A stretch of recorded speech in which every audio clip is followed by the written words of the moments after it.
know that every year, on average, there are 700,000 abortions? That's 700,000 babies that will never see their first birthday. Abortion is a medical process to terminate an established pregnancy. The further along a woman is in her pregnancy, the harder it is for her to fully get rid of her baby. She is more likely to give birth to a live baby. If the baby is born alive, the doctor then takes responsibility and he has to give him the proper treatment. First we will talk about the types of abortions. The first type we will talk about is called early non-surgical medical abortion. This is between 2 to 10 weeks of the lady's pregnancy. During this abortion, to stop the baby from developing, the woman is taking a drug. The baby will be terminated from taking the drug. The woman may pass blood clots, tissues, and the unborn baby within days and hours of giving the drug. The woman will go through bleeding, pain in the pelvis, and cramping from this type of abortion. The next type of abortion is called vacuum aspiration. This is done between weeks 2 and 12 of the woman's pregnancy. During this type of abortion, an anesthetic is given into the cervix of the woman. The unborn child and the placenta is then suctioned out with a tube. The next type of abortion is called dilation and evacuation, also called DNE abortion. This abortion is done between weeks 13 and 21 to 22. During this abortion, the lady is given medication to prevent pain and infection from this abortion. The first day of this abortion, the lady is given sponge-like pieces for a couple of hours or overnight to stretch the cervix. The next day, she goes to the hospital and the doctor uses suction curtage and forceps to remove the unborn baby and the placenta. If the baby is not removed properly, the baby will have to be dismembered.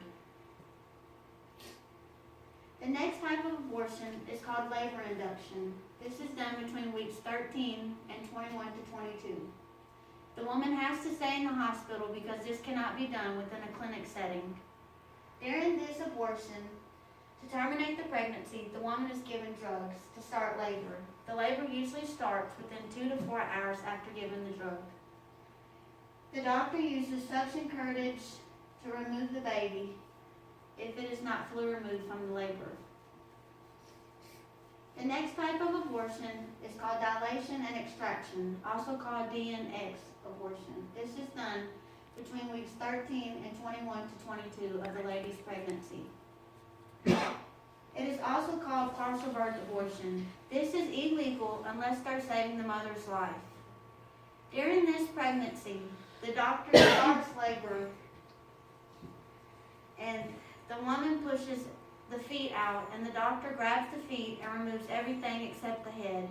He then takes a tool and scratches a hole in the baby's back of his head. He then uses a tube and suctions the baby's skull out. This allows the baby's head to collapse, and then the mother has to pull her unborn baby out. The next type of abortion is called labor induction. This is done between weeks 22 and 38 of the woman's pregnancy. This is required a hospital stay because it can also not be done in a clinic setting.